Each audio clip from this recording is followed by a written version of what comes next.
Hello everyone, welcome to Panchajanya IAS, the Hindu newspaper analysis.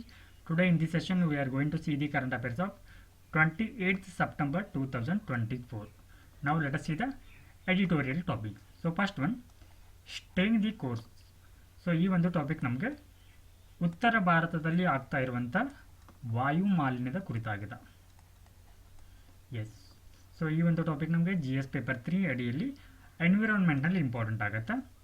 And the next topic, long range rockets futuristic ammunition on army wish list. ಅಂದರೆ ಇಲ್ಲಿ ಒಂದು ದೀರ್ಘ ಶ್ರೇಣಿಯ ಒಂದು ರಾಕೆಟ್ಗಳಾಗಿರ್ಬೋದು ಮತ್ತು ಈ ಅಮ್ಯುನೇಷನ್ ಅಂತಂದರೆ ಈ ಮದ್ದು ಗುಂಡುಗಳು ಭಾರತದ ಒಂದು ಆರ್ಮಿಯ ಒಂದು ಭವಿಷ್ಯಗಳಾಗಿವೆ ಅಂತ ಸೊ ಈ ಒಂದು ಆರ್ಟಿಕಲಲ್ಲಿ ಡಿಸ್ಕಸ್ಸನ್ನು ಮಾಡಿದ್ದಾರೆ. ಎಸ್, ಸೊ ಇದು ನಮಗೆ GS ಪೇಪರ್ 3 ಅಡಿಯಲ್ಲಿ ಇಂಟರ್ನಲ್ ಸೆಕ್ಯೂರಿಟಿನಲ್ಲಿ ಇಂಪಾರ್ಟೆಂಟ್ ಆಗುತ್ತೆ. And the next topic, Netanyahu vows no let up in war with Hezbollah Hamas. So ಇಲ್ಲಿ ಇಸ್ರೇಲ್ನ ಪ್ರೆಸಿಡೆಂಟ್ ಆಗಿರುವಂಥ ನೇತನ್ಯಾಹು ಅವರು ಏನು ಮಾಡಿದ್ದಾರೆ ಅಂತಂದರೆ ಈ ಹೆಜ್ಬುಲ್ಲಾ ಮತ್ತು ಈ ಹಮಾಸ್ ಅವರ ವಿರುದ್ಧ ಕಾರ್ಯಾಚರಣೆ ಅಥವಾ ಯುದ್ಧವನ್ನು ಯಾವುದೇ ಕಾರಣಕ್ಕಾಗಿ ನಿಲ್ಲಿಸೋದಿಲ್ಲ ಅಂತ ಕೂಡ ಹೇಳಿದ್ದಾರೆ. ಸೊ ಇದು ನಮಗೆ GS ಪೇಪರ್ 2 ಅಡಿಯಲ್ಲಿ ಇಂಟರ್ನ್ಯಾಷನಲ್ ರಿಲೇಷನಲ್ಲಿ ಇಂಪಾರ್ಟೆಂಟ್ ಆಗುತ್ತೆ. ಹಾಗೆ ನಾವು ಪ್ರಿಲಿಮ್ಸ್ ಪರ್ಸ್ಪೆಕ್ಟಿವ್ನಲ್ಲಿ ಇಂಪಾರ್ಟೆಂಟ್ ಆಗಿರುವಂಥ 3 ಟಾಪಿಕ್ಸನ್ನು ಕೂಡ ಡಿಸ್ಕಸನ್ನು ಮಾಡಲಿದ್ದೀವಿ. ಸೊ ಅದರಲ್ಲಿ ಮೊದಲನೇ ಒಂದು ಟಾಪಿಕ್ ನೀಲ್ಗಾಯ್ ಅಂತ ಇದೆ, second one great sandy deserts, and last one national super computing mission ಅಂತ ಇದೆ. ಎಸ್, ಸೊ ಇಲ್ಲಿ ನಾವು ಮೊದಲನೇದಾಗಿ ನಿನ್ನೆ ಒಂದು ಕ್ಲಾಸ್ನಲ್ಲಿ ಡಿಸ್ಕಸ್ ಮಾಡಿರುವಂಥ ಪ್ರೀವಿಯಸ್ ಇಯರ್ ಕ್ವಶನ್ನ ಡಿಸ್ಕಸ್ಸನ್ನು ಮಾಡೋಣ. ಎಸ್, ಫಸ್ಟ್ ಒಂದು ಸ್ಟೇಟ್ಮೆಂಟ್ ಏನಿದೆ ಅಂತಂದ್ರಲ್ಲಿ, ಸೊ ಇವುಗಳಲ್ಲಿ ನಮಗೆ which of the statement given above is are correct ಅಂತ ಕೇಳಿದ್ದಾರೆ. ಸೊ ಈ ಫಸ್ಟ್ ಸ್ಟೇಟ್ಮೆಂಟನ್ನು ನೋಡೋಣ. According to the constitution of India, ಅಂದರೆ ಭಾರತೀಯ ಒಂದು ಸಂವಿಧಾನದ ಪ್ರಕಾರ, a person who is eligible to vote, ಅಂದರೆ ಇಲ್ಲಿ ಒಂದು ಮತದಾನಕ್ಕೆ ಅರ್ಹರಾಗಿರುವಂಥ ವ್ಯಕ್ತಿ can be made a minister in state for 6 months. Okay, ಅಂದರೆ ಇಲ್ಲಿ ಮತದಾನಕ್ಕೆ ಅರ್ಹರಾಗಿರುವಂಥ ವ್ಯಕ್ತಿಯನ್ನು ನಾವು ಮಿನಿಸ್ಟರ್ ಅಂದರೆ ಮಂತ್ರಿಯನ್ನು 6 ತಿಂಗಳ ವರೆಗೆ ನಾವು ಏನು ಮಾಡ್ಬೋದು ಅಂತಾರೆ, ಅವನನ್ನು ಇಲ್ಲಿ ಮಿನಿಸ್ಟರ್ ಆಗಿ ಮಾಡ್ಬೋದು ಅಂತ. ಸೊ ಇಲ್ಲಿ if he or she is a not member of the legislature of the state, ಅಂದರೆ ಇಲ್ಲಿ ಲೆಜಿಸ್ಲೇಚರ್ ಆಫ್ ದ ಸ್ಟೇಟ್ ಅಂತಂದರೆ ಇಲ್ಲಿ ವಿಧಾನಸಭೆ. ಓಕೆ, ಸೊ ವಿಧಾನಸಭೆಗೆ ಎಸ್ ಸೊ ಇದು ಸ್ಟೇಟ್ಮೆಂಟ್ ಏನು ಹೇಳುತ್ತೆ ಅಂದರೆ 18 ವರ್ಷಕ್ಕಿಂತ ಮೇಲ್ಪಟ್ಟು ಅಂದರೆ ವೋಟ್ ಮಾಡಲಿಕ್ಕೆ ಎಲಿಜಿಬಲ್ ಇರುವಂಥ ವ್ಯಕ್ತಿಯನ್ನು ನಾವು ಏನು ಮಾಡ್ಬೋದು ಅಂತಂದರೆ 6 ತಿಂಗಳವರೆಗೆ. ಓಕೆ, 6 ತಿಂಗಳವರೆಗೆ ನಾವು ಏನು ಮಾಡ್ಬೋದು ಅಂತಂದರೆ, ಅಂದರೆ ಇವನ್ ಆತ ಇಲೆಕ್ಷನಲ್ಲಿ ಕಂಟೆಸ್ಟ್ ಮಾಡದೇ ಇದ್ದರೂ ಕೂಡ, ಓಕೆ ಓಕೆ ಸೊ ಎಲೆಕ್ಷನಲ್ಲಿ ಕಂಟೆಸ್ಟನ್ನು ಮಾಡದೇ ಇದ್ದರೂ ಕೂಡ ಏನು ಮಾಡ್ಬೋದು ಅಂತಾರೆ 6 ತಿಂಗಳವರೆಗೆ. ಸೊ ಈ ವಿಧಾನಸಭೆ ಏನು ಬರುತ್ತಲ್ವ, ಇದಕ್ಕೆ ನಾವು ಮಿನಿಸ್ಟರ್ ಆಗಿ ಮಾಡ್ಬೋದು ಅಥವಾ ಮಂತ್ರಿಯಾಗಿ ಮಾಡ್ಬೋದು. ಅಂದರೆ ಇಲ್ಲಿ MLA ಆಗಿ ಎಲೆಕ್ಟ್ ಆಗದೇ ಇದ್ದರೂ ಕೂಡ ಏನು ಮಾಡ್ಬೋದು ಅಂತಾರೆ, ಅದನ್ನು ಮಿನಿಸ್ಟರ್ ಮಾಡ್ಬೋದು ಅಂತ ಈ ಒಂದು ಸ್ಟೇಟ್ಮೆಂಟ್ ಹೇಳ್ತಾ ಇದೆ. ಈ ಒಂದು ಸ್ಟೇಟ್ಮೆಂಟಲ್ಲಿ ಅರ್ಧ ಸರಿ ಇದೆ, ಅರ್ಧ ರಾಂಗ್ ಇದೆ. ಏನಂತಂದರೆ, ಸೊ ಇಲ್ಲಿ ಅಂದರೆ ಮತದಾನಕ್ಕೆ ಅರ್ಹರಾಗಿರುವಂಥ ವ್ಯಕ್ತಿನ ನಾವು ಏನು ಮಾಡ್ಬೋದು ಅಂತಂದರೆ ಮಿನಿಸ್ಟರ್ ಆಗಿ ಮಾಡುವಂಥ ಪ್ರೊವಿಷನ್ ಇದೆ, ಸಂವಿಧಾನದಲ್ಲಿ ಇದೆ. ಆದರೆ ಇಲ್ಲಿ ಫಾರ್ 6 months ಇದೆ ನೋಡಿ, ಇದು ರಾಂಗ್ ಆಗುತ್ತೆ. ಏನಂತಂದರೆ ಇದು ನಾವು ಈತನ ಮಿನಿಸ್ಟರ್ ಮಾಡ್ಬೋದು ಎಲ್ಲಿವರೆಗೆ ಅಂದರೆ ಆತ ಏನು ಮಾಡಬೇಕಂತಂದರೆ ಇಲ್ಲಿ ಸ್ಟೇಟ್ ಲೆಜಿಸ್ಲೇಟಿವ್ ಅಸೆಂಬ್ಲಿಗೆ 6 ತಿಂಗಳ ಒಳಗಾಗಿ ಏನಾಗಬೇಕು, ಇಲ್ಲಿ ಎಲೆಕ್ಟ್ ಆಗಬೇಕು. ಸೊ ಈ ರೀತಿ ಪ್ರೊವಿಷನ್ ಇದೆ. ಸೊ ಇದು 6 ತಿಂಗಳವರೆಗೆ ಮಿನಿಸ್ಟರ್ ಆಗಲಿಕ್ಕಲ್ಲ, 6 ತಿಂಗಳ ಒಳಗಾಗಿ ಆತ ಏನು ಮಾಡಬೇಕು, ಇಲ್ಲಿ ಈ ಸ್ಟೇಟ್ ಲೆಜಿಸ್ಲೇಟಿವ್ ಅಸೆಂಬ್ಲಿಗೆ ಕಂಟೆಸ್ಟ್ ಮಾಡಿ ಎಲೆಕ್ಟ್, ಅಂದರೆ ಆತ ಮತ್ತೆ ಮಿನಿಸ್ಟರ್ ಆಗಿ ಕಂಟಿನ್ಯೂ ಆಗಬೇಕಿದ್ರೆ 6 ತಿಂಗಳ ಒಳಗಾಗಿ ಎಲೆಕ್ಟ್ ಆಗಿರಬೇಕು. ಸೊ ಇದೇ ಸೇಮ್ ಪ್ರೊವಿಷನ್ ಕೂಡ ಇಲ್ಲಿ ಇದರಲ್ಲಿ ಕೂಡ ಅಪ್ಲೈ ಆಗುತ್ತೆ, ಲೋಕಸಭೆಯಲ್ಲಿ ಕೂಡ ಅಪ್ಲೈ ಆಗುತ್ತೆ. ಸೊ ಅಲ್ಲಿ MP ಆಗಿ ಎಲೆಕ್ಟ್ ಆಗದೇ ಇದ್ದರೂ ಕೂಡ ಆತನನ್ನು ಮಿನಿಸ್ಟರ್ ಮಾಡಬಹುದು. ಆತ ಮತ್ತು ಈ ಒಂದು ಲೋಕಸಭೆ ನಡೆಯುವಂಥ ಚುನಾವಣೆಗೆ 6 ತಿಂಗಳ ಒಳಗಾಗಿ ಏನು ಮಾಡಬೇಕು, ಚುನಾವಣೆಯಲ್ಲಿ ಸ್ಪರ್ಧಿಸಿ ಗೆದ್ದು ಬರಬೇಕು. ಸೊ ಹೀಗಾಗಿ ಈ ಸ್ಟೇಟ್ಮೆಂಟ್ ರಾಂಗ್ ಆಗುತ್ತೆ. So second statement, according to the representation of the people act 1951 a person. So ಇಲ್ಲಿ ರೀಪ್ರೆಸೆಂಟೇಷನ್ ಅಥವಾ ಇದನ್ನು ನಾವು RPA ಅಂತ ಶಾರ್ಟ್ ಹಾಕಿ ಕರಿತೀವಿ. RPA ಆ್ಯಕ್ಟ್ 1951 ಜನಪ್ರತಿನಿಧಿ ಕಾಯ್ದೆ 1951 ಪ್ರಕಾರ a person convicted of a criminal offense and is sentenced to imprisonment for 5 years is permanently disqualified from the contesting in an election even after he is released from the prison. Yes, ಈ ಒಂದು ಕಾಯ್ದೆ ಪ್ರಕಾರ ಏನಂತಂದ್ರೆ ಒಬ್ಬ ವ್ಯಕ್ತಿ ಏನಾದರೂ ಆತನ ಮೇಲೆ ಕ್ರಿಮಿನಲ್ ಅಪರಾಧಗಳಿದ್ದಾಗ ಆತನಿಗೆ ಇಲ್ಲಿ 5 ವರ್ಷಗಳ ಕಾಲ ಶಿಕ್ಷೆನ ಅನುಭವಿಸಿದ್ರೆ ಇಲ್ಲಿ ಆ ಶಿಕ್ಷೆನ ಅನುಭವಿಸಿದ ನಂತರವೂ ಕೂಡ ಓಕೆ ಅಂದರೆ ರಿಲೀಸ್ ಆದ ನಂತರ ಕೂಡ ಏನು ಮಾಡ್ಬೋದು ಅಂದರೆ ಮುಂಬರುವ ಒಂದು ಚುನಾವಣೆಗಳಲ್ಲಿ ಅದನ್ನು ಶಾಶ್ವತವಾಗಿ ಅನರ್ಹರಾಗಿ ಮಾಡಲಾಗತ್ತೆ ಅಂತ ಈ ಒಂದು ಸ್ಟೇಟ್ಮೆಂಟ್ ಹೇಳ್ತಾ ಇದೆ. ಸೊ ಈ ಒಂದು ಸ್ಟೇಟ್ಮೆಂಟಲ್ಲಿ ಕೂಡ ಏನಿದೆ ಅಂತಂದರೆ ಎಸ್, ಸೊ ಇಲ್ಲಿ ಪರ್ಮನೆಂಟ್ಲಿ ಅಂತ ಬರೋದಿಲ್ಲ. ಏನಂತಂದರೆ ಇದನ್ನು ಎಲ್ಲಿವರೆಗೆ ಅವ್ರನ್ನ ನಿಷೇಧವನ್ನು ಮಾಡಲಾಗತ್ತೆ ಅಂದರೆ ಆತ ಚುನಾವಣೆಗೆ ಕಂಟೆಸ್ಟ್ ಮಾಡುವಂಥದ್ದು 6 ವರ್ಷ ಅಂದರೆ ರಿಲೀಸ್ ಆದ 6 ವರ್ಷಗಳ 6 ವರ್ಷಗಳವರೆಗೆ ಆತ ಚುನಾವಣೆಯನ್ನು ಕಂಟೆಸ್ಟ್ ಮಾಡಲಿಕ್ಕೆ ಬರುವುದಿಲ್ಲ.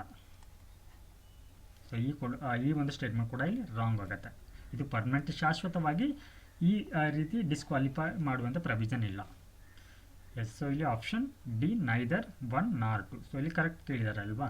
ಸೊ ಇಲ್ಲಿ ಯಾವ ಸ್ಟೇಟ್ಮೆಂಟ್ ಕೂಡ ಇಲ್ಲಿ ಸರಿಯಾಗಿಲ್ಲ.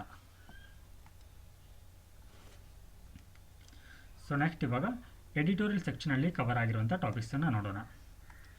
Staying the course. ಸೊ ಈ ಒಂದು ಟಾಪಿಕ್ ನಮಗೆ ಮೇಲೆ ಹೇಳಿದ ಹಾಗೆ ಈ ಒಂದು ನಾರ್ತ್ ಇಂಡಿಯಾದಲ್ಲಿ ಆಗ್ತಾ ಇರುವಂಥ ಏರ್ ಪೊಲ್ಯೂಷನ್ ಬಗ್ಗೆ ಇರುವಂಥ ಟಾಪಿಕ್ ಆಗಿದೆ.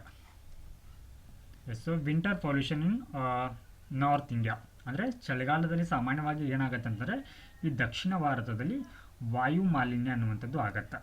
Okay, so with the end of the south west monsoon northern states in the Indo Gangetic plains brace for a seasonal rise in the pollution particularly in Delhi. ಅಂದರೆ ಇಲ್ಲಿ ಮಾನ್ಸೂನ್ ಕೊನೆಗೊಳ್ಳುತ್ತಿದ್ದಂತೆ ಏನಾಗುತ್ತೆ ಅಂದರೆ ಇಲ್ಲಿ ಹೆಚ್ಚಾಗಿ ಈ ಒಂದು ಉತ್ತರ ಭಾರತದಲ್ಲಿ ಅದರಲ್ಲಿ ಪ್ರಮುಖವಾಗಿ ದೆಹಲಿಯಲ್ಲಿ ಏನಾಗುತ್ತೆ ಅಂತಂದರೆ ಈ ವಾಯು ಮಾಲಿನ್ಯದ ಒಂದು ಏರಿಕೆ ಅನ್ನುವಂಥದ್ದು ಹೆಚ್ಚಾಗತ್ತೆ. ಸೊ ಅದಕ್ಕೆ ಹಲವಾರು ಕಾರಣಗಳಿದೆ. ಅದರ ಅಂದರೆ ಇಲ್ಲಿ ಆ ರೀತಿ ಮಾಲಿನ್ಯವಾಗಲಿಕ್ಕೆ ಮೂಲಗಳೇನು ಅಂತ ನೋಡೋಣ. ಯಾವೆಲ್ಲ ಒಂದು ಕಾರಣಗಳಿಗಾಗಿ ಅಲ್ಲಿ ಮಾಲಿನ್ಯ ಉಂಟಾಗಲಿಕ್ಕೆ ಕಾರಣವಾಗ್ತಾ ಇದೆ ಅಂತ ಹೇಳಿ. Okay, so key contributors include ಅಂದರೆ ಪ್ರಮುಖವಾಗಿ ಈ ಒಂದು ವಾಯು ಮಾಲಿನ್ಯಕ್ಕೆ ಯಾವೆಲ್ಲ ಒಂದು ಅಂಶಗಳು ಕೊಡುಗೆಯನ್ನು ನೀಡ್ತಾ ಇದೆ ಅಂತಂದರೆ ಇಲ್ಲಿ ವೆಹಿಕ್ಯುಲರ್ ಎಮಿಷನ್, ವಾಹನಗಳಿಂದ ಇಲ್ಲಿ ಉತ್ಸರ್ಜನೆ ಆಗ್ತಾ ಇರುವಂಥ ವಾಯು ಮಾಲಿನ್ಯಕಾರಕಗಳು ಆಗಿರ್ಬೋದು, ಹಾಗೆ ಇಲ್ಲಿ ಕಟ್ಟಡಗಳಿಂದ ಬರುವಂಥ ಧೂಳುಗಳಾಗಿರ್ಬೋದು, ಮತ್ತು paddy stubble burning in Punjab and Haryana. So ಇಲ್ಲಿ ಪಂಜಾಬ್ ಮತ್ತು ಹರಿಯಾಣ ಮತ್ತು ಈ ಡೆಲ್ಲಿ ಈ ಭಾಗಗಳಲ್ಲಿ ಏನು ಮಾಡಲಾಗತ್ತೆ ಅಂದರೆ ಭತ್ತವನ್ನು ಬೆಳೀಲಾಗತ್ತೆ. ಓಕೆ, ಸೊ ಈ ಭತ್ತವನ್ನು ಕಟಾವು ಮಾಡಿದ ನಂತರ ಏನಾಗುತ್ತೆ ಅಂದರೆ ಇಲ್ಲಿ ಈ ರೀತಿ ಇಷ್ಟು ಹಾಫ್ ಕಟ್ ಮಾಡ್ತಾರಲ್ವ, ಅಂದರೆ ಕೆಳಗಡೆ ಒಂದು ಸ್ವಲ್ಪ ಭಾಗವನ್ನು ಬಿಟ್ಟು ಕಟ್ ಮಾಡ್ತಾರೆ. ಓಕೆ, ಸೊ ಅದೇನಾಗುತ್ತೆ ಹೀಗೆ ಉಳಿದುಬಿಟ್ಟಿರುತ್ತೆ. ಸೊ ಅದನ್ನು ಏನು ಮಾಡ್ತಾರೆ ಅಂತಂದರೆ ರೈತರು ಈಸಿಯಾಗಿ ಅದನ್ನು ನಿರ್ಮೂಲನೆ ಮಾಡಲಿಕ್ಕೆ ಅದನ್ನು ಸುಟ್ಬಿಡ್ತಾರೆ, ದಹನವನ್ನು ಮಾಡ್ತಾರೆ. ಓಕೆ, ಈ ರೀತಿ ದಹನವನ್ನು ಮಾಡೋದು ಪರಿಣಾಮವಾಗಿ ಏನಂತಂದರೆ ಈ ಒಂದು ಒಟ್ಟಾರೆ ಪೊಲ್ಯೂಷನಲ್ಲಿ ಇದರ ಒಂದು ಪ್ರಮಾಣ ಎಷ್ಟಿದೆ ಅಂತಂದರೆ ಈ ರೀತಿಯ ದಹನ ಅಂದರೆ ಇದಕ್ಕೆ ನಾವು ಕನ್ನಡದಲ್ಲಿ ಸ್ಟಬಲ್ ಬರ್ನಿಂಗ್ಗೆ ಕೂಳೆ ದಹನ ಅಂತ ಕರೀತೀವಿ. ಸ್ಟಬಲ್ ಬರ್ನಿಂಗ್, ಕೂಳೆ ದಹನ. ಎಸ್, ಈ ರೀತಿ ಏನಂತಂದರೆ ದಹನವನ್ನು ಅಥವಾ ಸುಡೋದ್ರಿಂದ ಇಲ್ಲಿ ಒಟ್ಟಾರೆ ಒಂದು ಪೊಲ್ಯೂಷನ್ಗೆ 40% ಕೊಡುಗೆ ಇದೇ ನೀಡುತ್ತೆ. ಸೊ ನೆಕ್ಸ್ಟ್ ಇಲ್ಲಿ ಪ್ಯಾಡಿ ಸ್ಟಬಲ್ ಬರ್ನಿಂಗ್, ಭತ್ತದ ಒಂದು ಕೂಳೆ ದಹನ. Punjab and Haryana are expected to produce 19.52 million and 8 million tons of paddy straw respectively. ಅಂದರೆ ಪಂಜಾಬ್ ರಾಜ್ಯ ಇಲ್ಲಿ ಒಟ್ಟಾರೆ 19.5 ಮಿಲಿಯನ್ ಅಷ್ಟು ಏನು ಮಾಡುತ್ತೆ ಅಂದರೆ ಭತ್ತದ ಹುಲ್ಲನ್ನು ಉತ್ಪಾದನೆ ಮಾಡುತ್ತೆ. ಹಾಗೆ ಹರಿಯಾಣ ರಾಜ್ಯ 8 ಮಿಲಿಯನ್ ಭತ್ತದ ಹುಲ್ಲನ್ನು, ಪ್ಯಾಡಿ ಸ್ಟ್ರಾ ಅಂತಂದರೆ ಭತ್ತದ ಹುಲ್ಲನ್ನು ಏನು ಮಾಡುತ್ತೆ ಅಲ್ಲಿ ಉತ್ಪಾದನೆಯನ್ನು ಮಾಡುತ್ತೆ. Both state have committed to eliminating stubble burning this year complying the supreme court order. So ಇಲ್ಲಿ ಸುಪ್ರೀಂ ಕೋರ್ಟ್ ಏನು ಮಾಡಿದೆ ಅಂದರೆ ಒಂದು ನಿರ್ದೇಶನವನ್ನು ಮಾಡಿದೆ ಅಥವಾ ಆದೇಶವನ್ನು ಮಾಡಿದೆ. ಏನಂತಂದರೆ ಈ ರೀತಿ ಸ್ಟಬಲ್ ಬರ್ನಿಂಗ್ ಅನ್ನುವಂಥದ್ದನ್ನು ಕಡಿಮೆ ಮಾಡಬೇಕಂತ ಹೇಳಿ. ಸೊ ಈ ಕಾರಣಕ್ಕಾಗಿ ಏನು ಮಾಡ್ತಾ ಇದೆ ಅಂತಂದರೆ ಎರಡೂ ರಾಜ್ಯಗಳು ಇಲ್ಲಿ ಈ ಒಂದು ಸ್ಟಬಲ್ ಬರ್ನಿಂಗನ್ನು ಇಲ್ಲಿ ಎಲಿಮಿನೇಟ್ ಮಾಡಲಿಕ್ಕೆ ಅವು ಏನು ಮಾಡಿದೆ ಇಲ್ಲಿ ಬದ್ಧವಾಗಿವೆ. So next one reduction in burning incident. So ಈ ರೀತಿ ಸ್ಟಬಲ್ ಬರ್ನಿಂಗ್ ಅನ್ನುವಂಥದ್ದು ಕಡಿಮೆ ಆಗ್ತಾ ಇರುವಂಥ ಉದಾಹರಣೆಗಳನ್ನ ನಾವಿಲ್ಲಿ ನೋಡ್ಬೋದು. ಸೊ ಇನ್ 2023 ಪಂಜಾಬ್ ಸಹ 59% drop in the stubble burning incident compare to 2022. So 2022ಕ್ಕೆ ಹೋಲಿಸಿದರೆ 2023ರಲ್ಲಿ ಏನಾಗಿದೆ ಅಂದರೆ ಪಂಜಾಬ್ ರಾಜ್ಯ ಏನು ಮಾಡಿದೆ ಅಂತಂದರೆ ಈ ಒಂದು ಕೋಳಿ ದಹನವನ್ನು ಅಥವಾ ಸ್ಟಬಲ್ ಬರ್ನಿಂಗ್ನ ಸುಡುವುದರಲ್ಲಿ 59% ಇಳಿಕೆಯನ್ನು ಕಂಡಿದೆ. ಓಕೆ, ಸೊ ಇದನ್ನು ನಿರ್ವಹಣೆ ಮಾಡಲಿಕ್ಕೆ ಅದು ಪರ್ಯಾಯ ಒಂದು ಮಾರ್ಗವನ್ನು ಕಂಡುಕೊಂಡಿದೆ. ವೈಲ್ ಹರಿಯಾಣ ಕೂಡ ಏನು ಮಾಡಿದೆ, ತನ್ನ ಒಂದು ಸ್ಟಬಲ್ ಬರ್ನಿಂಗ್ನಲ್ಲಿ 40% ಡಿಕ್ರೀಸನ್ನು ಮಾಡಿದೆ. ಹಾಗೆ ಉತ್ತರ ಪ್ರದೇಶ ಕೂಡ 30% ಕಡಿಮೆ ಮಾಡಿದೆ. So next one, management of paddy straw. ಹಾಗಿದ್ರೆ ಈ ಭತ್ತದ ಹುಲ್ಲನ್ನು ನಾವು ಯಾವ ರೀತಿ ಅದನ್ನು ನಿರ್ವಹಣೆ ಮಾಡಬೇಕು ಅಂತಂದರೆ, ಪಂಜಾಬದ ಯೋಜನೆ ಏನಂತಂದರೆ manage to 11.5 million tons of straw in situ. So ಇಲ್ಲಿ ಇನ್ ಸಿತು ಮತ್ತು ಎಕ್ಸ್ ಸಿತು ಅಂತ ಬರುತ್ತೆ. ಸೊ ಇನ್ ಸಿತು ಅಂತಂದರೆ ಆ ಒಂದು ಪ್ರದೇಶದಲ್ಲಿ ಏನು ಭತ್ತವನ್ನು ಬೆಳೆದಿರ್ತಾರಲ್ಲ ಅದೇ ಒಂದು ಪ್ರದೇಶದಲ್ಲಿ ಏನು ಮಾಡ್ತಾರೆ ಅಂತಂದರೆ ಆ ಭತ್ತದ ಹುಲ್ಲನ್ನು ನಿರ್ವಹಣೆಯನ್ನು ಮಾಡ್ತಾರೆ. ಅಂದರೆ ಅದನ್ನು ಸುಡದೆ ಮತ್ತೆ ಪರ್ಯಾಯ ಒಂದು ಮಾರ್ಗವನ್ನು ಅಥವಾ ಅದನ್ನು ಕೊಳಿಸ್ತಾರೆ. ಸೊ ಈ ರೀತಿ ಒಂದು ಮಾರ್ಗವನ್ನು ಕಂಡುಕೊಳ್ತಾರೆ. ಹಾಗೆ ರಿಮೈಂಡರ್ ಎಕ್ಸ್ ಸಿತು. ಸೊ ಇದು ಎಕ್ಸ್ ಸಿತು ಅಂತಂದರೆ ಅದನ್ನು ಆ ಒಂದು ಕಟಾವು ಇದು ಮಾಡಿರುವಂಥ ಏನು ಸ್ಟಬಲ್ ಇರುತ್ತಲ್ವ ಅದನ್ನು ಬೇರೆ ಕಡೆ ನಿರ್ವಹಣೆಯನ್ನು ಮಾಡ್ತಾರೆ. ಹರಿಯಾಣ ಕೂಡ ಸೊ ಇದೇ ರೀತಿ ಒಂದು ಕ್ರಮಗಳನ್ನ ಕೈಗೊಂಡಿದೆ. Logistical challenges. ಸೊ ಈ ರೀತಿ ಕಟಾವಾಗಿರುವಂಥ ಒಂದು ಹುಲ್ಲಿನ ಅಂದರೆ ರವಾನೆ ಮಾಡಬೇಕಲ್ವಾ. ಸೊ ಇದಕ್ಕೆ ಏನಿದೆ ಅಂತಂದರೆ ಸಾರಿಗೆಯ ಒಂದು ಸಮಸ್ಯೆ ಕಂಡು ಬರ್ತಾ ಇದೆ. There are issues with the timely available of crop residue management machines and lack of robust system to transfer straw from fields to power plants co-firing. So ಇಲ್ಲಿ ಏನಾಗುತ್ತೆ ಅಂದರೆ ಸಾಮಾನ್ಯವಾಗಿ ಈ ಉಳಿದಿರುವಂಥ ಏನು ಕೂಳೆ ಇರುತ್ತಲ್ವ ಇದನ್ನು ಕೂಡ ಏನು ಕಟಾವು ಮಾಡಲಿಕ್ಕೆ ಯಂತ್ರಗಳಿವೆ. ಓಕೆ, ಸೊ ಅವು ಸರಿಯಾದ ಒಂದು ಕಾಲಕ್ಕೆ ಏನಾಗ್ತಾ ಇಲ್ಲ, ಇಲ್ಲಿ ರೈತರಿಗೆ ಲಭ್ಯವಾಗ್ತಾ ಇಲ್ಲ. So need for cooperation. So ಇದಕ್ಕೆ ಸಹಕಾರದ ಅಗತ್ಯ ಇದೆ. ಏನಾಗ್ತಾ ಇದೆ ಅಂತಂದರೆ ಈ ದೆಹಲಿ ಆಗಿರ್ಬೋದು, ಪಂಜಾಬ್, ಹರಿಯಾಣ ರಾಜ್ಯಗಳಲ್ಲಿ ಅಲ್ಲಿ ಪೊಲಿಟಿಕಲ್ ಕಾನ್ಫ್ಲಿಕ್ಟ್ ಅನ್ನುವಂಥದ್ದು ಆಗ್ತಾ ಇದೆ. ಸೊ ಇತ್ತೀಚೆಗೆ ನೀವು ನೋಡಿರ್ಬೋದು ದೆಹಲಿಯ ಒಂದು ಆಮ್ ಆದ್ಮಿ ಪಕ್ಷದ ಯಾರು ಅರವಿಂದ್ ಕೇಜ್ರಿವಾಲ್ರನ್ನು ಕೂಡ ಇಲ್ಲಿ ಬಂಧಿಸಲಾಗಿತ್ತು. ಈ ರೀತಿ ಪೊಲಿಟಿಕಲ್ ಸಂಘರ್ಷ ಅಥವಾ ರಾಜಕೀಯ ಸಂಘರ್ಷ ಅನ್ನುವಂಥದ್ದು ಆಗ್ತಾ ಇದೆ ಆ ಒಂದು ಭಾಗದಲ್ಲಿ. ಸೊ ಇದನ್ನು ಬದಿಗಿಟ್ಟು ಸೊ ಇಲ್ಲಿ ಕೇಂದ್ರ ಮತ್ತು ರಾಜ್ಯ ಸರ್ಕಾರಗಳು ಒಟ್ಟಾಗಿ ಒಂದು ಸಮನ್ವಯದೊಂದಿಗೆ ಏನು ಮಾಡಬೇಕು, ಈ ಒಂದು ಮಾಲಿನ್ಯದ ಒಂದು ಸಮಸ್ಯೆಯನ್ನು ಬಗೆಹರಿಸಬೇಕಾಗಿದೆ. So next topic, long range rockets futuristic ammunition on army wish list. So ಇದು ಒಂದು ಆರ್ಮಿ ಅಥವಾ ಸೇನೆಯಲ್ಲಿ ಬಳಸ್ತಾ ಇರುವಂಥ ಒಂದು ದೀರ್ಘ ಶ್ರೇಣಿಯ ರಾಕೆಟ್ಗಳ ಬಗ್ಗೆ ಮತ್ತು ಅಲ್ಲಿನ ಒಂದು ಅಮ್ಯುನೇಷನ್ ಅಂದರೆ ಈ ಸಿಡಿಮದ್ದು ಗುಂಡುಗಳು ಅಥವಾ ಮದ್ದು ಗುಂಡುಗಳ ಒಂದು ಅಪ್ಡೇಟ್ ಬಗ್ಗೆ ಇರುವಂಥ ಟಾಪಿಕ್ ಆಗಿದೆ. ಸೊ ಎಕ್ಸ್ಟೆಂಡೆಡ್ ರೇಂಜ್ ರಾಕೆಟ್ ಅಂದರೆ ವಿಸ್ತೃತ ಒಂದು ಶ್ರೇಣಿಯ ರಾಕೆಟ್ಗಳು. The Indian army is focusing on extending the range of its Pinaka rockets and indigenising its supply chain for 155 mm artillery shells. So ಇಲ್ಲಿ ಇತ್ತೀಚೆಗೆ ಏನಾಗ್ತಾ ಇದೆ ಅಂದರೆ ಈ ಉಕ್ರೇನ್ ಮತ್ತು ಇಸ್ರೇಲ್ ಏನು ಮಾಡ್ತಾ ಇದೆ, ಇಲ್ಲಿ ಈ ಗಾಜಾದಲ್ಲಿ ಒಂದು ಅಫೆನ್ಸಿವ್ ಅಂದರೆ ಆಕ್ರಮಣಕಾರಿ ಒಂದು ದಾಳಿ ಮೂಲಕ ಇಲ್ಲಿ ಯುದ್ಧವನ್ನು ಮಾಡ್ತಾ ಇದೆ. ಸೊ ಈ ನಿಟ್ಟಿನಲ್ಲಿ ಭಾರತ ಏನು ಮಾಡಬೇಕಾಗಿದೆ ಅಂದರೆ ತನ್ನ ಬಳಿಯಲ್ಲಿರುವಂಥ ಒಂದು ಏನು ರಾಕೆಟ್ಗಳಾಗಿರ್ಬೋದು ಅವುಗಳನ್ನ ಏನು ಮಾಡ್ತಾ ಇದೆ ಅಂತಂದರೆ ಅಪ್ಡೇಟನ್ನು ಮಾಡ್ತಾ ಇದೆ. ಅಂದರೆ ಅವುಗಳನ್ನ ಈಗಿರುವ ಒಂದು ಕೆಪಾಸಿಟಿಯನ್ನು ಏನು ಮಾಡ್ತಾ ಇದೆ ಅಂತಂದರೆ ಇಲ್ಲಿ ಹೆಚ್ಚಿಗೆಯನ್ನು ಮಾಡಲಿಕ್ಕೆ ಗಮನವನ್ನು ನೀಡ್ತಾ ಇದೆ. ಸೊ ಇಲ್ಲಿ ಪಿನಾಕಾ ರಾಕೆಟ್ ಸಿಸ್ಟಮ್ ಅಂತ ಬರುತ್ತೆ. Okay, the Pinaka multi barrel rocket launch system is widely utilised. So ಇದನ್ನು ಹೆಚ್ಚಾಗಿ ಬಳಸಿಕೊಳ್ಳಲಾಗುತ್ತೆ. And efforts are under way to extend its range up to 4 times its current capability. So ಈ ಪಿನಾಕಾ ರಾಕೆಟ್ ವ್ಯವಸ್ಥೆಯ ಒಂದು ಇತ್ತೀಚಿನ ಅಂದರೆ ಈಗಿರುವ ಒಂದು ಸಾಮರ್ಥ್ಯಕ್ಕಿಂತ ಅದನ್ನು 4 ಪಟ್ಟು ಏನು ರೇಂಜ್ವರೆಗೆ ಅದನ್ನು ಡೆವಲಪ್ ಮಾಡುವಂಥ ಒಂದು ಕಾರ್ಯವನ್ನು ಯಾರು ಮಾಡ್ತಾ ಇದ್ದಾರೆ ಅಂದರೆ DRDO ಅವರು ಮಾಡ್ತಾ ಇದ್ದಾರೆ. ಸೊ ಈ ರಾಕೆಟ್ ಸಿಸ್ಟಮ್ಗಳು ಏನು ಮಾಡುತ್ತೆ ಅಂದರೆ ಕ್ಷಿಪಣಿಗಳನ್ನ ಏನು ಮಾಡುತ್ತೆ ಅಂದರೆ ಬಹುದೂರದವರೆಗೆ ಏನು ಮಾಡ್ತಾರೆ, ಆ ಎನಿಮಿಯ ಒಂದು ಏನು ಟ್ಯಾಂಕ್ಗಳಾಗಿರ್ಬೋದು ಅಥವಾ ಅವರ ಒಂದು ಅಡಗು ತಾಣಗಳಾಗಿರ್ಬೋದು ಅವುಗಳನ್ನ ಏನು ಮಾಡುತ್ತೆ, ನಾಶವನ್ನು ಮಾಡುತ್ತಲ್ವಾ. ಸೊ ಈ ರೇಂಜನ್ನು ಸೊ ಈ ರೇಂಜನ್ನು ಏನು ಮಾಡಲಿಕ್ಕೆ ಇವಾಗ ಮತ್ತೆ ಅದನ್ನು ಎಕ್ಸ್ಟೆಂಡ್ ಮಾಡಲಿಕ್ಕೆ ಅಂದರೆ ಬಹುದೂರದ ವರೆಗೆ ಹೋಗಿ ಅದು ದಾಳಿಯನ್ನು ಮಾಡುವಂಥ ನಿಟ್ಟಿನಲ್ಲಿ ಪ್ರಯತ್ನಗಳನ್ನ DRDOದವರು ಮಾಡ್ತಾ ಇದ್ದಾರೆ. ಸೊ ನೆಕ್ಸ್ಟ್ ಇಲ್ಲಿ ಪ್ರಲಯ್ ಮತ್ತು ನಿರ್ಭಯ ಮಿಸೈಲ್ಸ್ ಅಂತ ಬರುತ್ತೆ. The Pralay tactical ballistical missile with range. So ಇಲ್ಲಿ ಪ್ರಲಯ್ ಅನ್ನುವಂಥ ಒಂದು ಮಿಸೈಲ್ ಅಥವಾ ಕ್ಷಿಪಣಿಯ ಒಂದು ಈ ಪ್ರಸ್ತುತ ಒಂದು ರೇಂಜ್ ಅಂದರೆ ಇದು ಎಷ್ಟು ದೂರದವರೆಗೆ ಹೋಗಿ ಎನಿಮಿಯ ಒಂದು ಸಿಬ್ಬಂದಿಗಳಾಗಿರ್ಬೋದು ಅಥವಾ ಇಲ್ಲಿ ಟ್ಯಾಂಕ್ಗಳನ್ನು ನಾಶ ಮಾಡುತ್ತೆ ಅಂದರೆ ಇದರ ಕೆಪಾಸಿಟಿ ಇವಾಗ ಸದ್ಯಕ್ಕೆ 400 ಕಿಲೋಮೀಟರ್ ಇದೆ. Has completed development trial. So ಇದನ್ನು ಇವಾಗ ಒಂದು ಟ್ರಯಲ್ ಅನ್ನುವಂಥದ್ದು ಇವಾಗ ಕಂಪ್ಲೀಟ್ ಆಗಿದೆ. ಸೊ ನೆಕ್ಸ್ಟ್ ಇಲ್ಲಿ ನಿರ್ಭಯ ಸಬ್ಸೋನಿಕ್ ಕ್ರೂಸ್ ಮಿಸೈಲ್ ಅಂತ ಬರುತ್ತೆ. ಸೊ ಇದರ ರೇಂಜ್ ಇವಾಗ ಎಷ್ಟಿದೆ ಅಂತಂದರೆ 1000 ಕಿಲೋಮೀಟರ್ ಇದೆ. ಸೊ ಇದನ್ನು ಕೂಡ ಇವಾಗ ಏನು ಮಾಡ್ತಾ ಇದ್ದಾರೆ, ಇಲ್ಲಿ ಡೆವಲಪನ್ನು ಮಾಡ್ತಾ ಇದ್ದಾರೆ, ಅಥವಾ ಅಂಡರ್ ಟ್ರಯಲ್ನಲ್ಲಿ ಇರುವಂಥ ಒಂದು ಮಿಸೈಲ್ ಆಗಿದೆ. ಸೊ ಇದನ್ನು ಕೂಡ both will provide long range strike capability. ಎರಡೂ ಒಂದು ಕ್ಷಿಪಣಿಗೂ ಕೂಡ ಏನಾಗುತ್ತೆ ಅಂದರೆ ಬಹು ದೂರವರೆಗೆ ಅಥವಾ ದೀರ್ಘ ಶ್ರೇಣಿಯ ಒಂದು ಸಾಮರ್ಥ್ಯವನ್ನು ಹೊಂದಿರುವಂಥ ಕ್ಷಿಪಣಿಗಳಾಗಿವೆ. So next one, guided extended range Pinaka rockets. So trials for guided extended range Pinaka rockets are ongoing with the aim to double the current range to 75 km and enhance precision. ಅಂದರೆ ಪ್ರಸ್ತುತ ಇರುವಂಥ ಒಂದು ಶ್ರೇಣಿಯನ್ನು ಹೆಚ್ಚಿಗೆ ಮಾಡುವಂಥ ಕೆಲಸವನ್ನು ಮಾಡಲಾಗ್ತಾ ಇದೆ.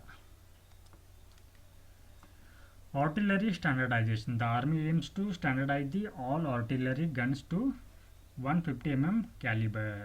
ಸೊ ಇಲ್ಲಿ ಎಲ್ಲ ಒಂದು ಆರ್ಟಿಲರಿ ಗನ್ಸ್ಗಳನ್ನ ಏನು ಮಾಡ್ತಾ ಇದ್ದೆ ಅಂದರೆ ದೀರ್ಘ ಒಂದು ಕೆಪಾಸಿಟಿ ಅಂದರೆ ದೂರದವರೆಗೆ ಏನು ಅವುಗಳನ್ನ ಸಿಡಿಸಲಿಕ್ಕೆ ಅವುಗಳನ್ನ ಇವಾಗ ಸ್ಟ್ಯಾಂಡರ್ಡೈಸೇಷನ್ ಮಾಡಲಾಗ್ತಾ ಇದೆ. ಹಾಗೆ ಏರಿಯಾ ಡೆನಿಯಲ್ ಮ್ಯುನಿಷನ್ ಅಂತ ಬರುತ್ತೆ. ಓಕೆ, ಏರಿಯಾ ಡೆನಿಯಲ್ ಮ್ಯುನಿಷನ್ ಅಂತಂದರೆ ಇದು ಒಂದು ರೀತಿಯ ರಾಕೆಟ್ ಇದು. ಓಕೆ, ಸೊ ಇದೇನು ಮಾಡುತ್ತೆ ಅಂದರೆ ಎನಿಮಿಯ ಒಂದು ಅಥವಾ ಶತ್ರುವಿನ ಒಂದು ರಾಕೆಟ್ ಮತ್ತು ಅವರ ಬಂಕರ್ಗಳನ್ನು ಮತ್ತು ಶತ್ರು ಸೈನ್ಯವನ್ನು ಏನು ಮಾಡುತ್ತೆ ಅಂದರೆ ಗುರಿಯಾಗಿಸಿಕೊಂಡು ದಾಳಿಯನ್ನು ಮಾಡುತ್ತೆ. ಸೊ ಇದಕ್ಕೆ ನಾವು ಏರಿಯಲ್ ಡೆನಿಯಲ್ ಮ್ಯುನಿಷನ್ ಅಂತ ಕರಿತೀವಿ. ಸೊ ಇದು ಇಡಿಯಮ್ ಸಿಸ್ಟಮ್ ಬೋತ್ ಆ್ಯಂಟಿ ಟ್ಯಾಂಕ್ ಅಂದರೆ ಇದು ಟ್ಯಾಂಕ್ಗಳನ್ನ ಏನು ಮಾಡುತ್ತೆ ಅಂದರೆ ಅಥವಾ ಬಂಕರ್ಗಳನ್ನ ಇಲ್ಲಿ ನಾಶವನ್ನು ಮಾಡುತ್ತೆ. ಹಾಗೆ ಆ್ಯಂಟಿ ಪರ್ಸನಲ್ ಅಂದರೆ ಶತ್ರುವಿನ ಒಂದು ಸಿಬ್ಬಂದಿಗಳನ್ನು ನಾಶವನ್ನು ಮಾಡುತ್ತೆ. ಸೊ ಇದರ ಒಂದು ಡೆವಲಪ್ಮೆಂಟ್ ಕೂಡ ಇವಾಗ ನಡೀತಾ ಇದೆ. Next topic, Netanyahu vows no let up in war with Hezbollah Hamas. So ಇಲ್ಲಿ ಇಸ್ರೇಲ್ನ ನೇತನ್ಯಾಹು ಅವರು ಏನು ಇಲ್ಲಿ ಪ್ರತಿಜ್ಞೆಯನ್ನು ಮಾಡಿದ್ದಾರೆ ಅಂತಂದರೆ ಇಸ್ರೇಲ್ ಗೆಲುವು ಸಾಧಿಸುವವರೆಗೂ ಕೂಡ ಸೊ ನಾವು ಹೆಜ್ಬುಲ್ಲಾ ಮತ್ತು ಈ ಹಮಾಸ್ ಮೇಲೆ ದಾಳಿಯನ್ನು ಮುಂದುವರಿಸ್ತೀವಿ ಅಂತ ಕೂಡ ಹೇಳಿದ್ದಾರೆ. ಸೊ ಏನು ಇದರ ಬಗ್ಗೆ ವಿವರವಾಗಿ ತಿಳಿಯೋಣ. ಸೊ ಇಲ್ಲಿ ನೇತನ್ಯಾಹುವರ ಒಂದು ನಿಲುವೇನಾಗಿದೆ ಇದರ ಮೇಲಿನ ಒಂದು ದಾಳಿಯ ಕುರಿತು ಅಂತಂದರೆ, Israeli prime minister Benjamin Netanyahu would to continue military strike against the Hezbollah and fight Hamas until achieving total victory.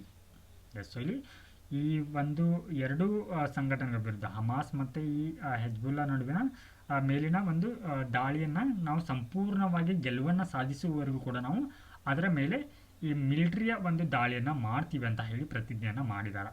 So ಅದರ ಒಟ್ಟಿಗೆ ಇಲ್ಲಿ ಕೀಸ್ ಫೈರ್. ಸೊ ಹಲವಾರು ದೇಶಗಳು ಏನು ಮಾಡ್ತಾ ಇದೆ ಅಂತಂದರೆ ಇಲ್ಲಿ ಕದನ ವಿರಾಮವನ್ನು ಅಂದರೆ ಯುದ್ಧವನ್ನು ಸ್ಥಗಿತಗೊಳಿಸಲಿಕ್ಕೆ ಇಸ್ರೇಲ್ಗೆ ಇಲ್ಲಿ ಅಂದರೆ ಅದಕ್ಕೆ ಸಲಹೆಯನ್ನು ಕೊಡ್ತಾ ಇದ್ರು ಕೂಡ ಏನು ಮಾಡ್ತಾ ಇದೆ ಅಂದರೆ ಈ ಒಂದು ಕರೆಯನ್ನು ಅದು ರಿಜೆಕ್ಟನ್ನು ಮಾಡ್ತಾ ಇದೆ. Conflict with Hezbollah. ಸೊ ಇಲ್ಲಿ ಈ ಹೆಜ್ಬುಲ್ಲಾ ಸಂಘಟನೆಯೊಂದಿಗೆ ಯಾವ ರೀತಿ ಸಂಘರ್ಷ ಇದೆ ಅಂತ ನೋಡೋಣ. So Israel and Hezbollah have been exchanging cross border fire since Hamas attacked Israel on October 7. So ಇಲ್ಲಿ ಅಕ್ಟೋಬರ್ ಅಂದರೆ ಲಾಸ್ಟ್ ಇಯರ್ ಏನಾಗುತ್ತೆ October 7 ಇಲ್ಲಿ ಹಮಾಸ್ ಅವ್ರು ಏನು ಮಾಡ್ತಾರೆ ಅಂತಂದರೆ ಇಸ್ರೇಲ್ ಮೇಲೆ ದಾಳಿಯನ್ನು ಮಾಡ್ತಾರೆ. ಸೊ ಇಲ್ಲಿ ಆವಾಗಿಂದ ಏನಾಗ್ತಾ ಇದೆ ಅಂತಂದರೆ ಈ ಇಸ್ರೇಲ್ ಮತ್ತು ಹಿಜ್ಬುಲ್ಲಾ ನಡುವೆ ಗಡಿಯಲ್ಲಿ ಗುಂಡಿನ ಚಕಮಕಿಗಳು ಅನ್ನುವಂಥದ್ದು ಆಗ್ತಾ ಇದೆ. ಹಾಗೆ Netanyahu emphasised that Israel will continue operation until Hezbollah is neutralise. So ಇಲ್ಲಿ ಹೆಜ್ಬುಲ್ಲಾ ಅವರು ತಟಸ್ಥರಾಗುವವರೆಗೂ ಕೂಡ ಇಸ್ರೇಲ್ ಏನು ಮಾಡುತ್ತೆ ಇಲ್ಲಿ ತನ್ನ ಕಾರ್ಯಾಚರಣೆಯನ್ನು ಮುಂದುವರಿಸಿದಾಗಿ ಹೇಳಿದ. So Hezbollah Israel cross border fire. So ಇಲ್ಲಿ ಗಡಿಯಲ್ಲಿ ಯಾವ ರೀತಿಯಾಗಿ ಗುಂಡಿನ ಒಂದು ದಾಳಿಗಳಾಗ್ತಾ ಇದೆ ಅಂತ ನೋಡೋಣ. The ongoing conflict between Israel and Hezbollah has escalated. ಅಂದರೆ ಬರುಬರ್ತಾ ಏನಾಗ್ತಾ ಇದೆ ಅಂತಂದರೆ ಇವುಗಳ ದಾಳಿಯ ಒಂದು ಸಂದಿಗ್ಧತೆ ಅನ್ನುವಂಥದ್ದು ಹೆಚ್ಚಾಗ್ತಾ ಇದೆ. So with Israel air strike targeting Hezbollah strong holds in Lebanon. ಅಂದರೆ ಈ ಹೆಜ್ಬುಲ್ಲಾ ಒಂದು ಸಂಘಟನೆಯ ನೆಲೆಯಾಗಿರುವಂಥ ಲೆಬನಾನನ್ನು ಗುರಿಯಾಗಿಟ್ಟುಕೊಂಡು ಏನು ಮಾಡ್ತಾ ಇದೆ ಅಂತಂದರೆ ಈ ಇಸ್ರೇಲ್ದವರು ಈ ವೈಮಾನಿಕ ದಾಳಿಯನ್ನು ಮಾಡ್ತಾ ಇದ್ದಾರೆ. ಸೊ ಇಲ್ಲಿಯವರೆಗೆ ಎಷ್ಟು ಅಂತಂದರೆ ಈ ದಾಳಿಯ ಮೂಲಕ ಇಸ್ರೇಲ್ 700 ಜನರ ಸಾವಿಗೆ ಕಾರಣವಾಗಿದೆ. ಸೊ ಇದೇ ಒಂದು ವಾರದಲ್ಲಿ. So failed ceasefire efforts. So ಇಲ್ಲಿ ಈ ದಾಳಿಗಳ ಅಂದರೆ ಈ ಇಸ್ರೇಲ್ ಆಗಿರ್ಬೋದು, ಇಸ್ರೇಲ್ ಮತ್ತು ಈ ಹಮಾಸ್ ಮತ್ತು ಈ ಇಸ್ರೇಲ್ ಮತ್ತು ಈ ಹೆಜ್ಬುಲ್ಲಾ ನಡುವಿನ ಸಂಘರ್ಷವನ್ನು ತಿಳಿಗೊಳಿಸಲಿಕ್ಕೆ ಹಲವಾರು ದೇಶಗಳು ಪ್ರಯತ್ನವನ್ನು ಮಾಡ್ತಾ ಇದ್ದಾರೆ. ಅದರಲ್ಲಿ US ಕೂಡ ಒಂದು.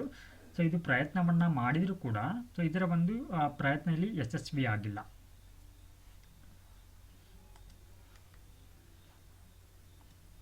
So next one focus on northern front. So ಅಂದರೆ ಇಲ್ಲಿ ಲೆಬನಾನ್ನ ಏನು ಇಲ್ಲಿ ಹೆಜ್ಬುಲ್ಲಾ ಮತ್ತು ಈ ಹಮಾಸ್ಗಳು ಮೇಜರ್ ಆಗಿರುವಂಥ ಪ್ರದೇಶಗಳನ್ನ ಏನು ಗುರಿಯಾಗಿಸಿಕೊಂಡು ಏನು ಮಾಡ್ತಾ ಇದ್ದಾರೆ ಇಲ್ಲಿ ಆ ದಾಳಿಯನ್ನು ಇಸ್ರೇಲ್ದವರು ಮಾಡ್ತಾ ಇದ್ದಾರೆ. ಸೊ ಅಂದರೆ ಇಲ್ಲಿ ನಾರ್ದರ್ನ್ ಫ್ರಂಟ್ ಅಂತಂದರೆ ಈ ಲೆಬನಾನ್ನಲ್ಲಿ ಕಂಡುಬರುವಂಥ ಏನು ಈ ಪ್ರದೇಶದಲ್ಲಿ ಮೇಲೆ ದಾಳಿಯನ್ನು ಮಾಡಲಿಕ್ಕೆ ಇಸ್ರೇಲ್ ಇವಾಗ ತನ್ನ ಗಮನವನ್ನು ನೀಡ್ತಾ ಇದೆ. So air strike on Lebanon. So Israel ಏನು ಮಾಡ್ತಾ ಇದೆ ಅಂದರೆ ಲೆಬನಾನ್ ಮೇಲೆ ಇವಾಗ ವೈಮಾನಿಕ ದಾಳಿ, ಏರ್ ಸ್ಟ್ರೈಕ್ ಅಂತಂದರೆ ವೈಮಾನಿಕ ದಾಳಿಯನ್ನು ಕೂಡ ಮಾಡ್ತಾ ಇದೆ. So Israel intensified its air strike in southern Lebanon with one strike reportedly killing a family of 9, escalating the conflict further. So ಇಲ್ಲಿ ಇಸ್ರೇಲ್ ಈ ಲೆಬನಾನ್ ಮೇಲೆ ದಾಳಿ ಮಾಡುವ ಮೂಲಕ ಏನಂತಂದರೆ ಒಂದೇ ಕುಟುಂಬದ 9 ಜನರ ಒಂದು ಸಾವಿಗೆ ಕಾರಣವಾಗಿದೆ. ಸೊ ಈ ರೀತಿಯ ಒಂದು ಹತ್ಯೆ ಅನ್ನುವಂಥದ್ದು ಇವಾಗ ಮತ್ತಷ್ಟು ಒಂದು ಸಂಘರ್ಷಕ್ಕೆ ಇಲ್ಲಿ ಎಡೆ ಮಾಡಿಕೊಟ್ಟಿರುವುದನ್ನು ನೋಡುವುದು. ಹಾಗೆ war with Hamas. So Netanyahu reiterated that Israel will continue fighting Hamas in Gaza until the group is completely destroyed. So ಇಲ್ಲಿ ನೇತನ್ಯಾಹುನವರು ಏನು ವಾರ್ ಮಾಡಿದ್ದಾರೆ ಅಂತಂದರೆ ಹಮಾಸ್ ಅವರಿಗೆ, ಸೊ ಇಲ್ಲಿ ಗಾಜಾ ಪಟ್ಟಿಯಲ್ಲಿ ಗಾಜಾ ಸ್ಟ್ರಿಪ್ ಅಂತ ಏನು ಕರಿತೀವಿ ನಾವು, ಅಲ್ಲಿ ಈ ಒಂದು ಯಾರು ಹಮಾಸ್ ಅವರ ಒಂದು ಸಂಪೂರ್ಣ ನಾಶ ಆಗುವವರೆಗೂ ಕೂಡ ನಾವು ನಮ್ಮ ಒಂದು ದಾಳಿಯನ್ನು ನಡೆಸ್ತೀವಿ ಅಂತ ಹೇಳಿ ಅವರಿಗೆ ವಾರನ್ನು ಕೂಡ ಮಾಡಿದ್ದಾರೆ.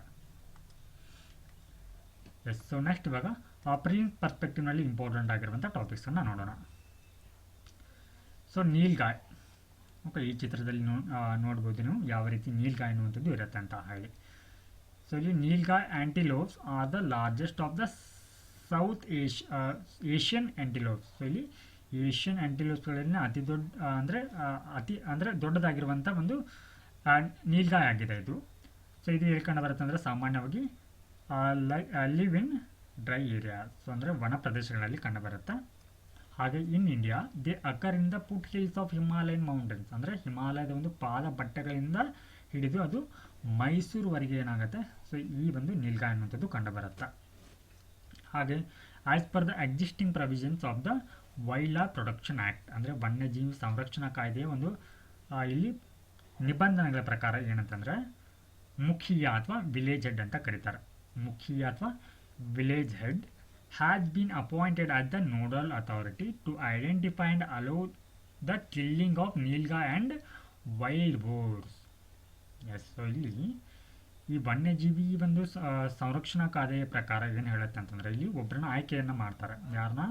ವಿಲೇಜ್ ಹೆಡ್, ಅಂದರೆ ಇವ್ರಿಗೆ ನಾವು ಮುಖ್ಯ ಅಂತ ಕರಿತೀವಿ. ಸೊ ಇಲ್ಲಿ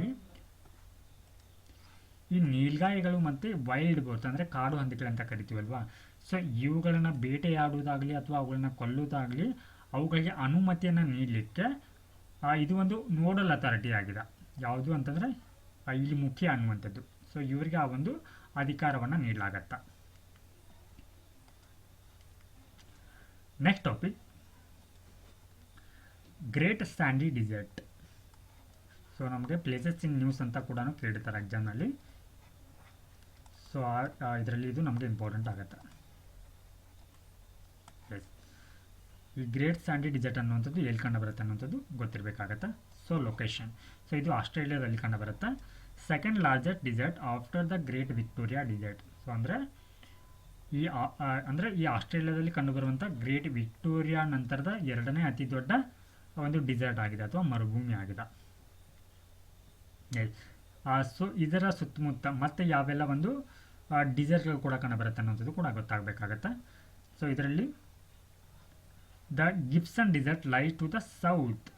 ಸೊ ಈ ಒಂದು ಗ್ರೇಟ್ ಸ್ಯಾಂಡಿ ಡಿಸರ್ಟ್ನ ಸೌತ್ಗೆ, ಗ್ರೇಟ್ ಸ್ಯಾಂಡಿ ಡಿಸರ್ಟ್ ಇಲ್ಲಿದೆ. ಸೊ ಇದರ ಒಂದು ಸೌತ್ಗೆ ಇಲ್ಲಿ ಗಿಬ್ಸನ್ ಡಿಸರ್ಟ್ ಬರುತ್ತೆ. ಸೊ ಇದರ ನಾರ್ತ್ಗೆ ಇಲ್ಲಿ ತನಾಮಿ ಡಿಸರ್ಟ್ ಅಂತ ಬರುತ್ತೆ. Next topic,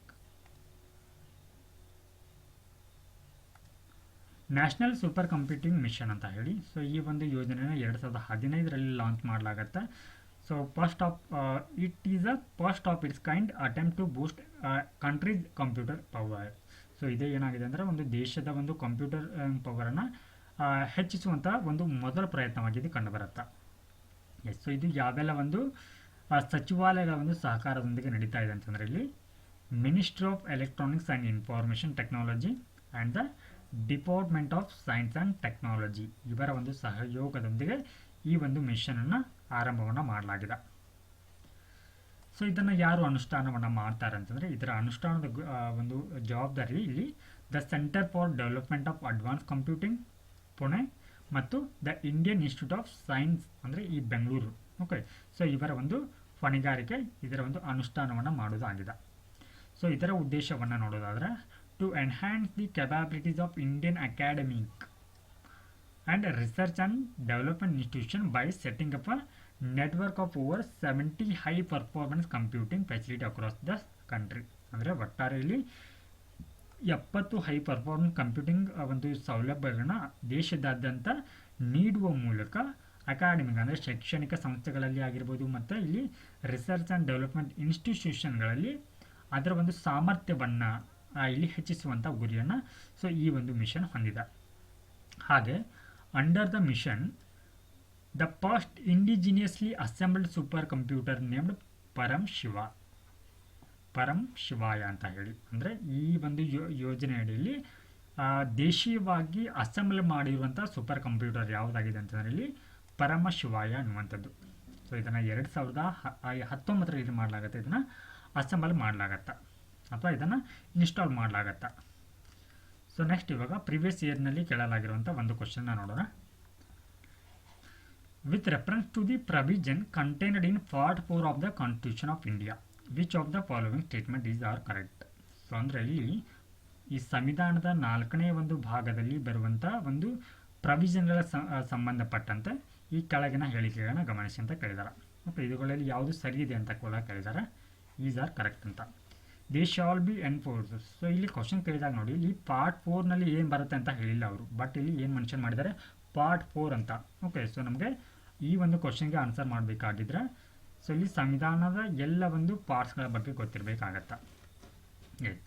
they shall be enforced by code. So ಅಂದರೆ ಇದನ್ನು ಆ ಕೋಡ್ಗಳು ಏನು ಮಾಡ್ಬೋದು ಅಂತಂದರೆ ಇದನ್ನು ಜಾರಿಯನ್ನು ಮಾಡ್ಬೋದು ಅಂತ. ಹಾಗೆ they shall not be enforce by the any court. So ಇವುಗಳನ್ನ ಕೋರ್ಟ್ ಇಲ್ಲಿ ಇವುಗಳನ್ನ ಅನುಷ್ಠಾನ ಮಾಡಲಿಕ್ಕೆ ಬರೋದಿಲ್ಲ ಅಂತ ಹೇಳ್ತಾ ಇದೆ.